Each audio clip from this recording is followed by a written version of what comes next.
ya kan?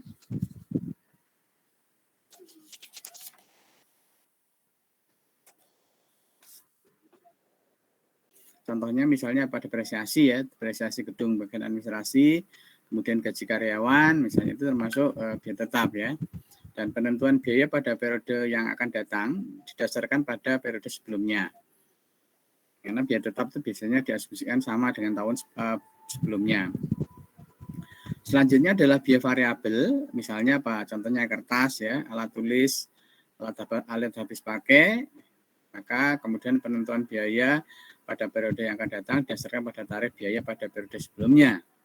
Ya kan, meskipun nanti harus ada penyesuaian harga ya, misalnya ada inflasi dan seterusnya, tentu harus disesuaikan karena kalau tidak nanti labanya menjadi tidak benar ya, laba terlalu kecil, terlalu besar ya karena harganya tidak disesuaikan sehingga biayanya terlalu murah, maka kemudian penghitungan laba ruginya menjadi tidak tepat. Selanjutnya adalah biaya semi variabel ya. Jadi biaya variabel di biaya administrasi ini misalnya adalah pemeliharaan gedung ya. Jadi ada peningkatan yang ketika outputnya meningkat, biaya juga meningkat tapi tidak proporsional. Maka penentuan biaya pada periode yang akan datang didasarkan pada analisis terhadap biaya tersebut ya. Biaya tetap besarnya sama dengan periode sebelumnya, sedangkan nanti biaya variabel ditentukan berdasarkan tarif tertentu ya. Karena biaya semi variabel itu biasanya terdiri dari dua bagian, yaitu yang ada sebagian yang tetap dan sebagian yang variabel ya. Kemarin sudah kita bahas.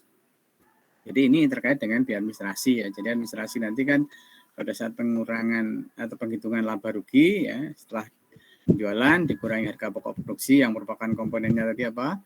Biaya tenaga bahan baku, biaya tenaga kerja langsung dan biaya pabrik. Baru kemudian nanti dikurangi biaya penjualan dan nanti biaya administrasi. Oke, silakan difoto atau dicatat jika diperlukan.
Oke, sudah. Kita lihat contoh kasusnya ya. Sudah? Sudah, Pak. Iya, kita lihat contoh kasusnya. Misalnya seperti ini ya. Jadi anggaran produksi tahun 2020 ya. Misalnya kita bagi menjadi 4 triwulan. Triwulan 1 produk A 5.000 unit, produk B 3.000 unit, triwulan kedua produk A 4.000 unit, produk B 2.000 unit, triwulan ketiga produk A 8.000 unit, produk B 4.000 unit, kemudian triwulan 4 8.000 unit dan produk B 6.000 unit ya. Kalau kita total produk A itu 25.000 unit dan produk B 15.000 unit ya. Kalau kita total 40.000 unit ya. Jadi produk A itu sekitar 62,5% ya dari total, kemudian produk B itu sekitar 37,5%.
Oke, sudah.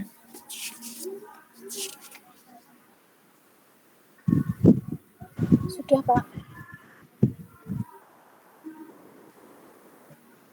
Oke, selanjutnya adalah biaya administrasinya ya. Jadi biaya administrasi setelah ini tadi apa? Anggaran produksi. Kemudian ini biaya administrasi ya. Jadi gaji per bulan 5 juta. Kemudian biaya depresiasi per tahun 20 juta. Biaya alat tulis per bulan 1.500.000. Biaya listrik dan air per bulan 500.000. Kemudian biaya pemeliharaan yang tadi yang semi variabel ya, yang 500.000 per bulan, ditambah ada yang tetap dan 500.000 dan yang variabel 1.000 rupiah per jam kerja langsung, dan rata-rata yang digunakan per bulannya adalah 200 jam kerja langsung. Sehingga anggaran administrasi tadi harus dibebankan pada kedua produk tersebut secara proporsional ya. Tadi produk A kan 25.000 per 40 ya, jadi 62,5%. Kemudian produk B 15.000 per 40, kira-kira 37,5%. Monggo silakan kalau mau dicatat.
Udah?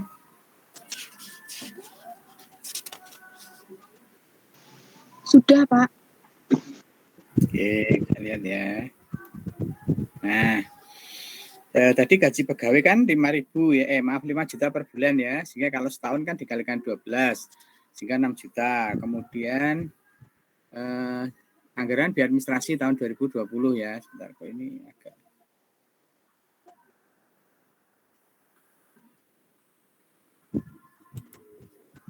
Oke, anggaran biaya administrasi tahun 2020 ya.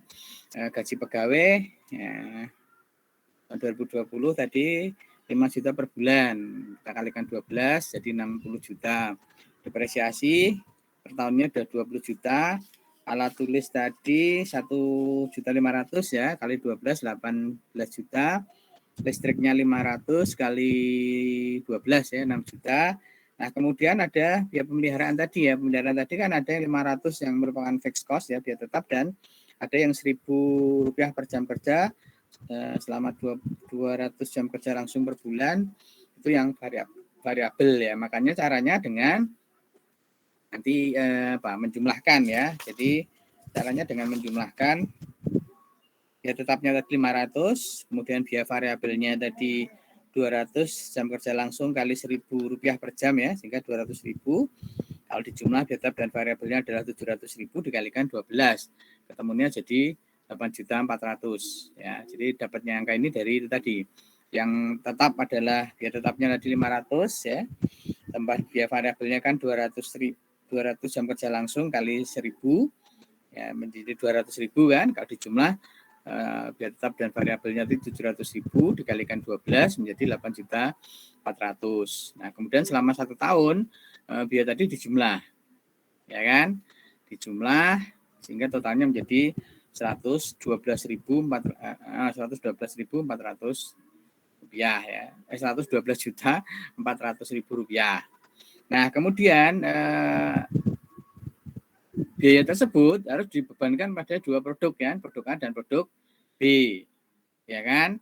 Tadi sudah saya sampaikan, produk A tadi kan 25 per berapa? Per 40 ya, sekitar 62,5%. Nah, sementara produk B 37,5% kan, 15.000 per 40.000. Jadi yang produk A itu berapa? 62,5%. Kali ini ketemu sekian.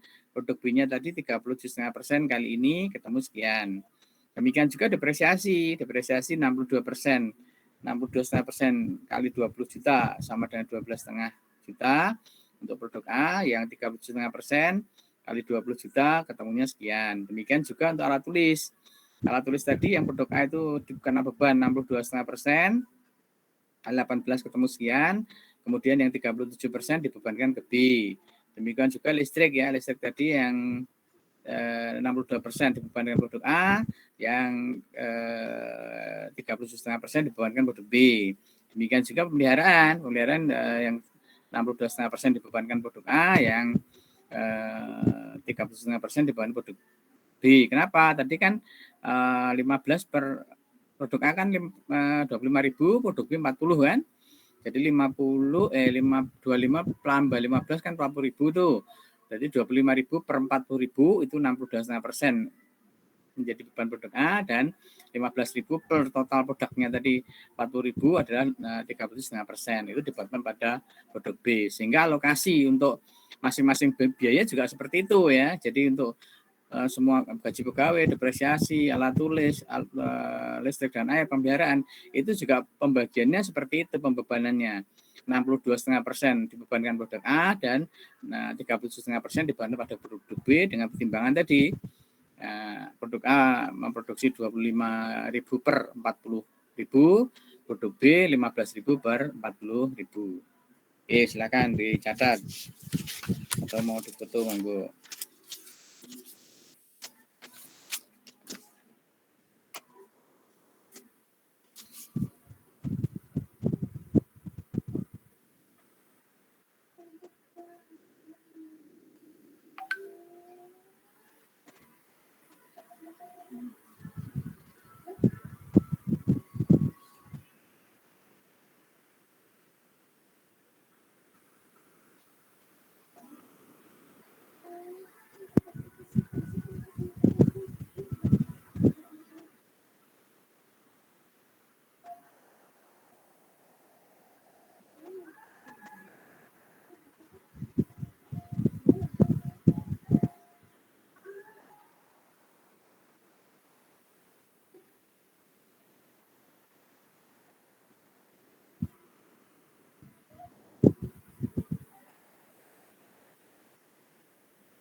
Ya, jadi terlihat kalau dari total 100% tadi ya 120.400.000, yang 62,5%, 62,5% di sini ya 70.250, dan yang 37,5% di sini ya 42.150.000.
Ya, masalahnya kan dilihat-lihat juga kan.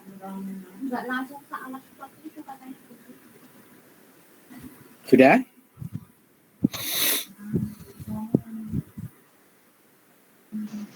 Sudah, Pak. Oke, kita lihat distribusinya ya, atau cara penghitungannya begini, supaya untuk agar ingat ya. Nih, jadi gaji setahun tadi kan 5 juta kali 12 ya, 60 juta. Produk A tadi kan 25/40 ya, jadi sekitar 62,5%. Produk B tadi 15.000 per 40 juta per 40.000 sama dengan 37,5%. Nah, kemudian untuk yang gaji pegawai kan 60 juta, maka yang ini 62,5% kali ini 7,5, kemudian yang ini 30,5 kali 60 juta 22,5, ya kan distribusinya. Demikian juga untuk depresiasi alat listrik dan alat tulis dan listrik air sama, cara ngitungnya sama dengan ini. Nah, sementara untuk yang 8.400.000 tadi penghitungannya begini kan, biaya per bulannya kan 500.000, kemudian biaya variabelnya, jadi yang biaya pemeliharaan kan itu biaya semi variabel ya, ada komponen biaya tetapnya dan ada komponen biaya variabelnya ya. Yang biaya tetapnya tadi 500.000, kemudian yang biaya variabelnya adalah 200 jam kerja langsung kali Rp1.000 per jam kan tarifnya ya. Jadi kalau dijumlah 500.000 tambah 200.000 17.700.000 ya, 500.000 tambah 200.000 700.000. Nah, ini selama 1 bulan, maka pemberian per tahun 700.000 kali 12 ya, 12 bulan ketemunya 8.400.000. Itu cara menghitung ya, yang di depan tadi. Enggak, silakan kalau mau ditulis.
Sudah?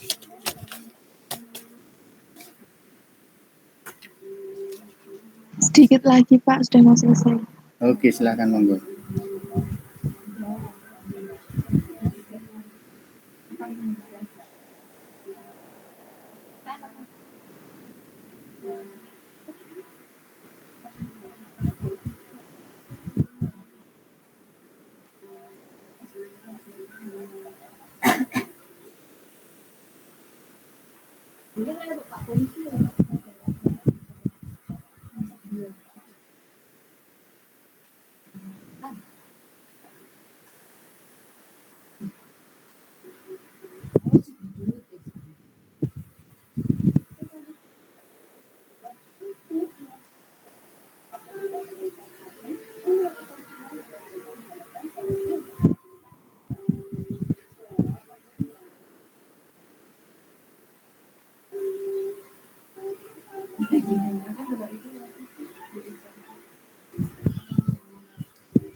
Sudah Pak.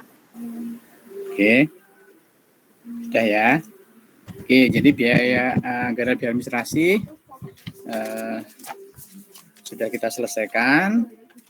Kita masuk ke materi selanjutnya ya.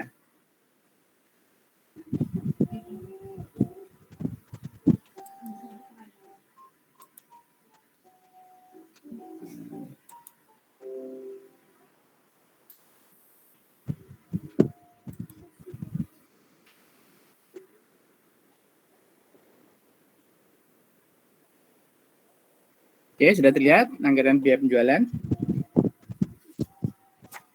Sudah Pak. Ya. Oke, jadi setelah biaya administrasi kita bahas, selanjutnya adalah biaya penjualan yang juga merupakan beban ya yang harus ditanggung oleh perusahaan, yang harus ditentukan juga, sehingga nanti penghitungan laba rugi ya, akan dipengaruhi ya oleh anggaran biaya penjualan ini. Jadi semakin tepat anggaran yang ditentukan tentu akan semakin logis ya, semakin tepat laba rugi yang sudah yang ditentukan nilainya. Oke, kemudian apa sih yang disebut dengan anggaran biaya penjualan? Jadi di dalam isi dari anggaran biaya penjualan adalah untuk merencanakan ya secara rinci biaya-biaya penjualan atau distribusi ya yang akan dikeluarkan pada periode yang akan datang. Jadi biaya-biaya penjualan atau distribusi yang akan dikeluarkan pada periode yang akan datang ya.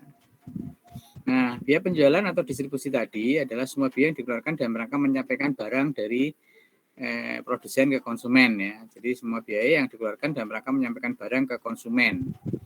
Ya. Nah, biaya penjualan atau distribusi tadi memiliki peran penting yang semakin dominan ya atau proporsinya semakin besar sehingga mendekati atau bahkan lebih biaya produksi ya. Seperti sekarang misalnya kalau Anda seringkali GoFood misalnya makanan ya, itu kan kadang-kadang biaya distribusinya lebih mahal ya. Biaya kirimnya ya itu lebih mahal dibandingkan dengan barangnya sendiri ya. Jadi biaya distribusinya lebih mahal dibandingkan biaya produksinya ya, produksi barangnya.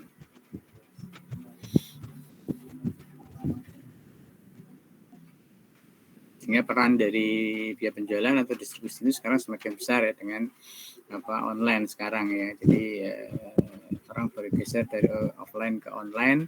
Ternyata peran pengiriman ya itu sangat penting sekarang ya. Jadi kalau tidak dikirim tidak online sekarang repot ya. Makanya kemudian hampir semuanya online ya, take away gitu, beli, kemudian Anda sering beli lewat GoFood, kemudian yang lain Shopee Food ya kan, dan sering beli mie gacoan ya, yang kemarin Kak Ribut itu kan juga seperti itu ya. Jadi memang teori manajemen ini penting ya. Jadi kalau nanti Anda menjadi pengelola suatu organisasi, Anda harus tahu masalah ini penyebabnya apa, kemudian solusinya bagaimana. Ya kalau kita dengar kemarin kasus di Gacoan itu kalau nggak salah bagian tellernya ya, kasirnya cuma satu misalnya, itu sehingga ketika konsumennya sangat banyak, maka kalau Anda belajar di manajemen science ya, atau operation research, ada namanya teori antrian misalnya. Nah, Anda juga harus mempertimbangkan itu. Oh iya, ini ternyata terlalu, kalau satu orang tidak mampu misalnya, harus dilayani dengan 2 atau 3 orang misalnya, seperti itu ya. Meskipun menambah biaya ya, tetapi dengan memberikan kepuasan pada konsumen tentu akan meningkatkan image dari perusahaan. Nah, itu jangan lupa ya, image perusahaan itu nilainya sangat mahal ya, sehingga tidak bisa diubah dengan apapun. Meskipun kita juga harus bisa menekan efisiensi. Caranya dengan apa?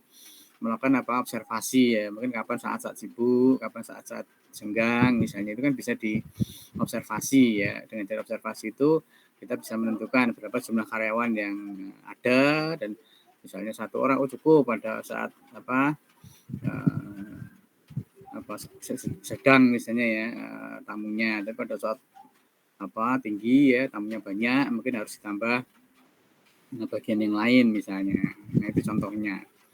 Jadi sebagai orang manajemen tentu harus tanggap ya dengan kondisi seperti ini. Maka manfaatnya teori itu seperti itu ya. Jadi teori tidak hanya sekedar untuk ilmu saja, tetapi bisa diterapkan dalam kehidupan sehari-hari ya.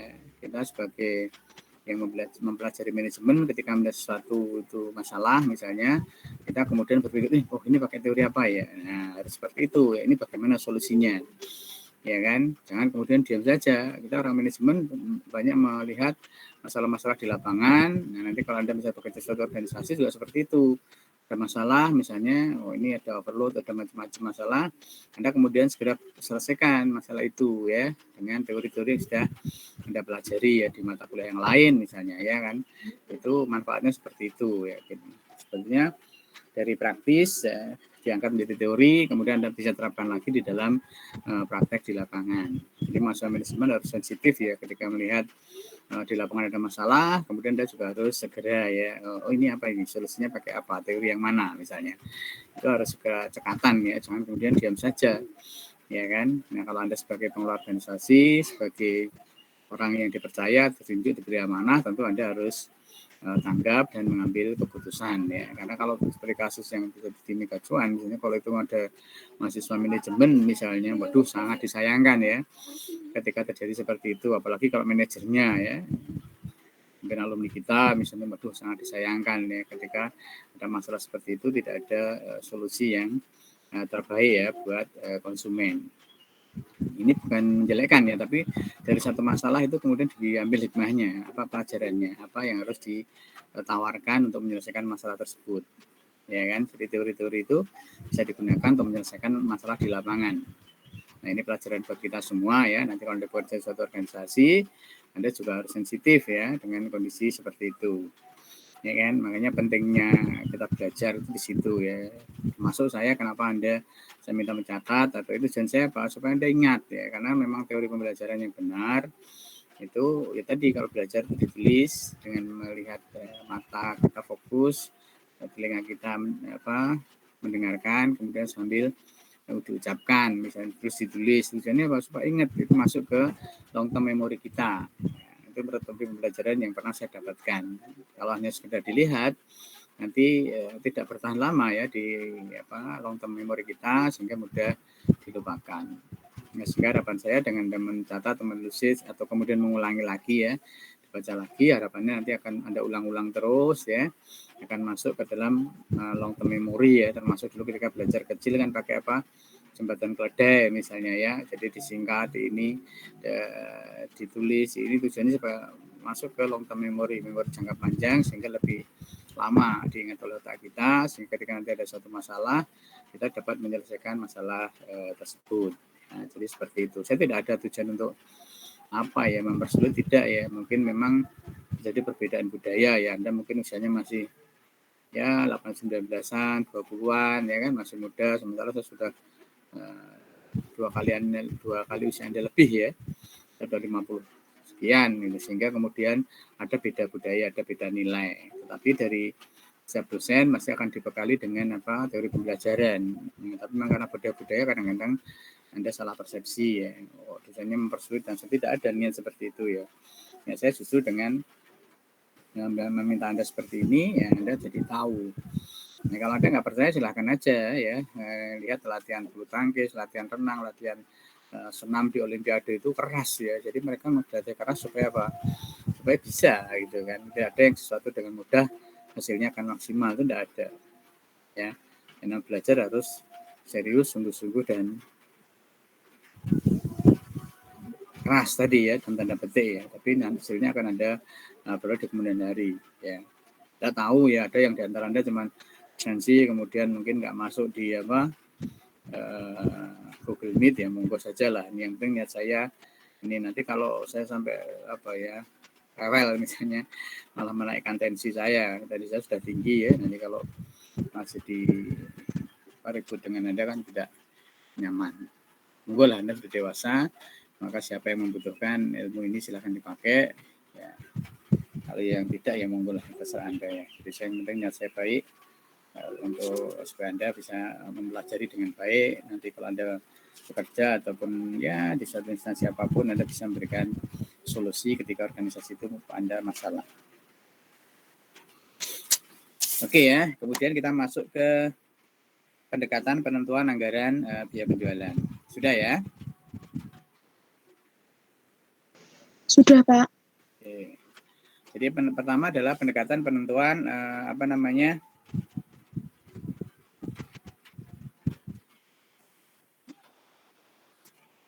anggaran biaya penjualan. Jadi biaya penjualan di sini merupakan persentase tertentu dari total penjualan ya. Jadi berapa besarnya itu sangat tergantung pada keputusan manajemen, mungkin juga kas yang tersedia dan biaya penjualan periode sebelumnya.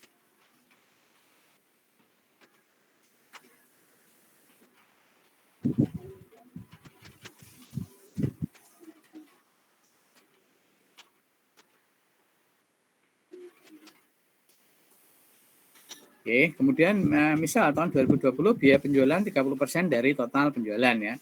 Biaya penjualannya 30% dari total penjualan. Nah, biaya penjualan triwulan 1 25% ya dari total tadi, yang 30% tadi dibagi menjadi triwulan 1 itu biaya penjualannya 25%, triwulan kedua itu 20%, triwulan ketiga 35%, triwulan keempat 20%.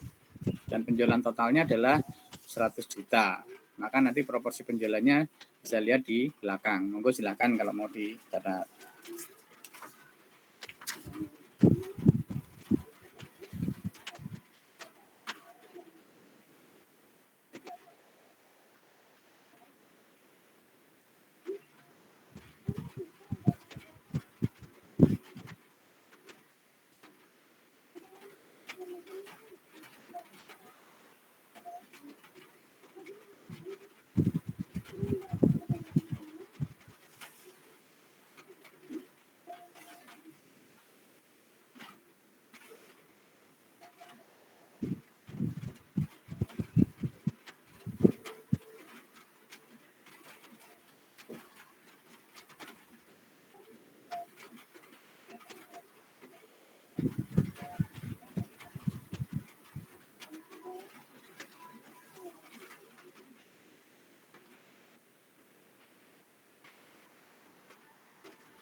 Oke, sudah? Sudah, Pak. Iya, lanjut. Kemudian distribusi penjualannya adalah sebagai berikut ya. Jadi biaya penjualan itu terdiri dari biaya promosi ya 40%, komisi penjual 10%, gaji pegawainya 15%, transportasi 20% dan lain-lain 15%. Nah, ini nanti distribusinya seperti itu. Silakan dicatat. Kemudian nanti setelah itu baru kita akan melihat anggaran penjualannya. Anggaran biaya penjualan, sorry.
Sudah? Sudah, Pak. Oke. Sekarang kita lihat distribusinya ya, anggaran biaya penjualan.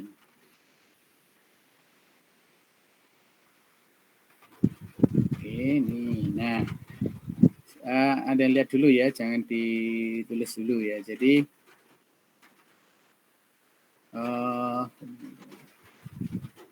tadi kan anggaran biaya penjualannya kan sebesar 30% ya, 30% dari 100 juta kan, jadi 30 juta.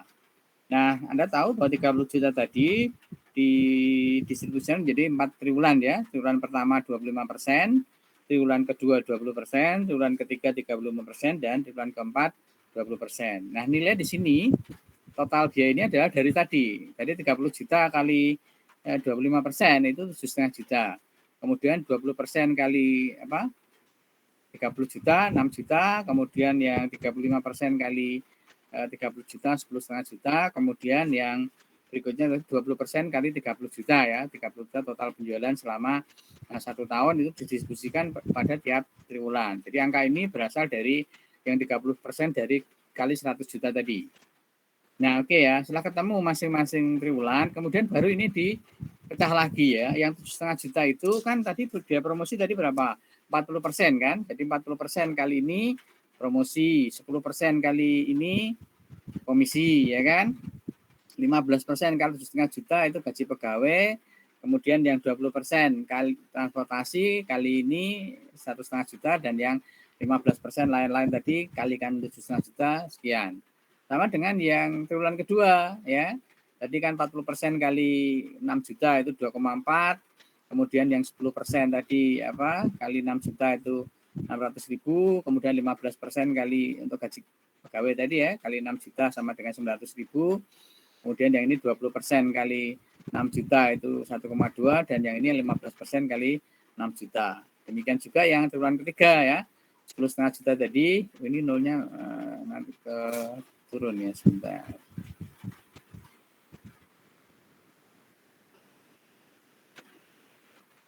Oke, saya sebentar.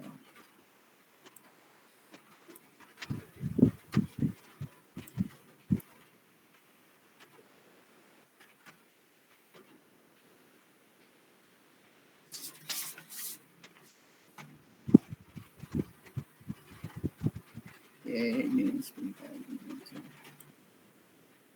Ya, ya.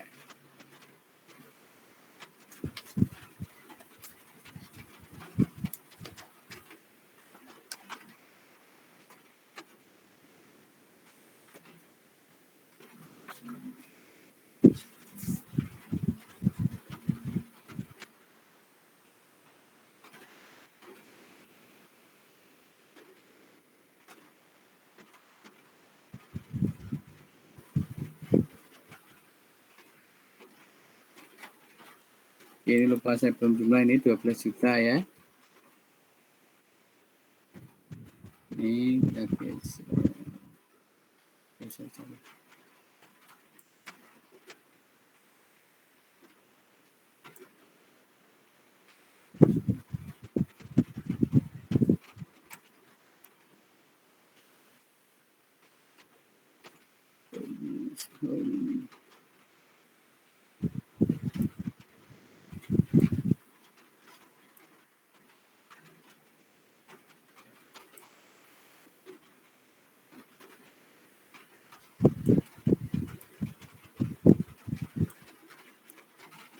Nah, ya ini saya ini kok bisa lagi. Ya, ini 12 juta, ini 3 juta. Kemudian ini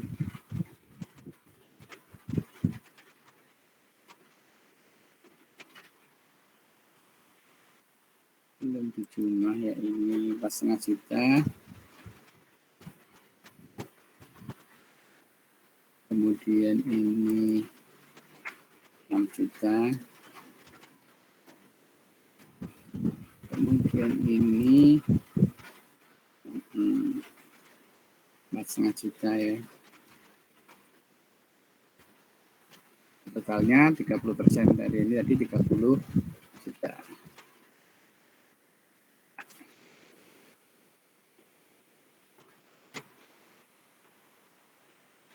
Oke, ya.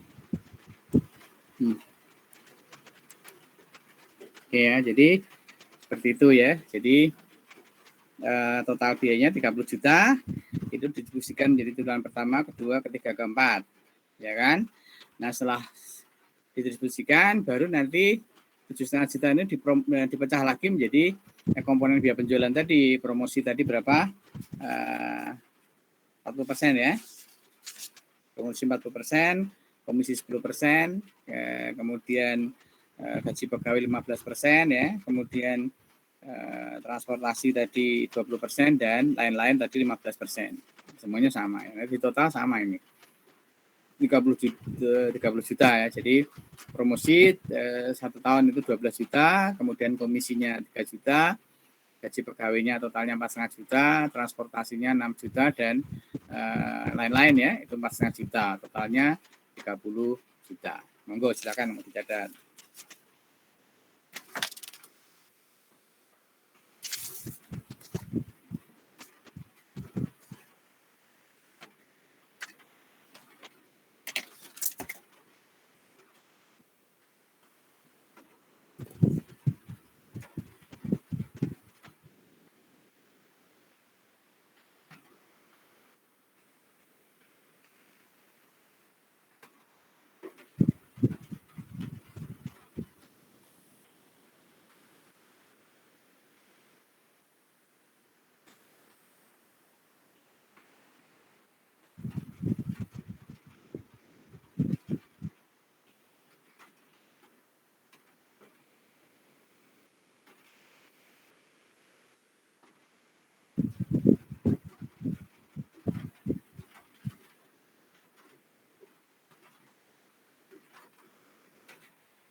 Oke, sudah? Sudah, Pak. Oke. Nah, ini penjelasannya tadi yang saya sampaikan di awal, ini penjelasannya ya. Nah, ini. Jadi anggaran biaya penjualan 30% kali 100 juta, 30 juta, ya kan? Kemudian anggaran biaya penjualan tadi per triwulannya kan 25% kali 30 juta, 7,5, ini triwulan 1. Triwulan kedua 20% kali 30 juta, 6 juta.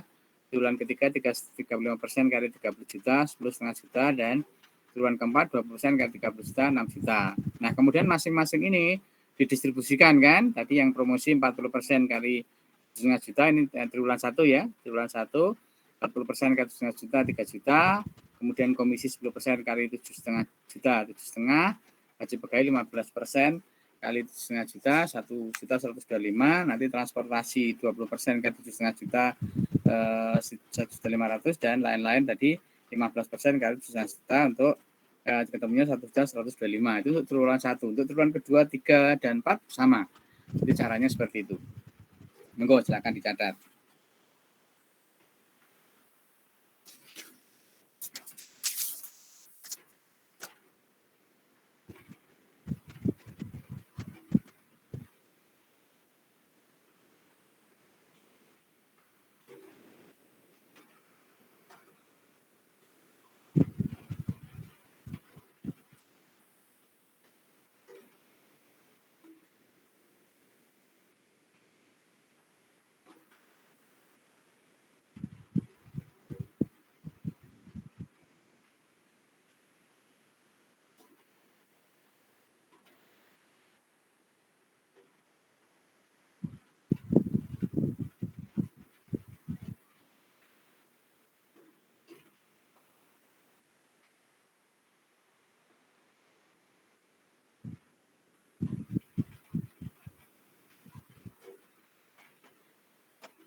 Oke, sudah? Sudah, Pak. Oke. Ini yang tambahannya ya. Ini yang transportasi. 20% ke 1,5 juta, kemudian 15% kali 7,5 juta. Untuk yang kedua, insya Allah minggu depan ya, karena sudah jam 4 lebih 17.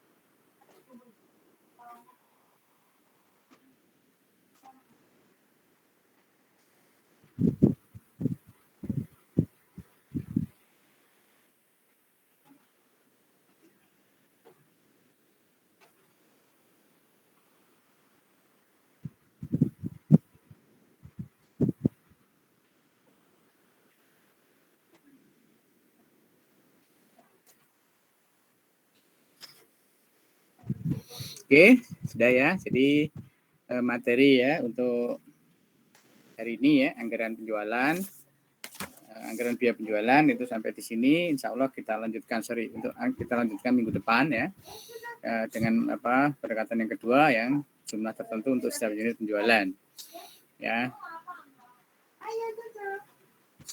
Tetap artinya dengan melengkapi berbagai metode, kita jadi semakin tahu bagaimana nyusun anggaran biaya penjualan. Oke, saya kira itu yang bisa saya sampaikan ya. Selamat sore, saya mohon maaf kalau ada yang kurang berkenan. Insya Allah ketemu lagi minggu depan, dan selamat sore, terima kasih. Terima kasih, Pak.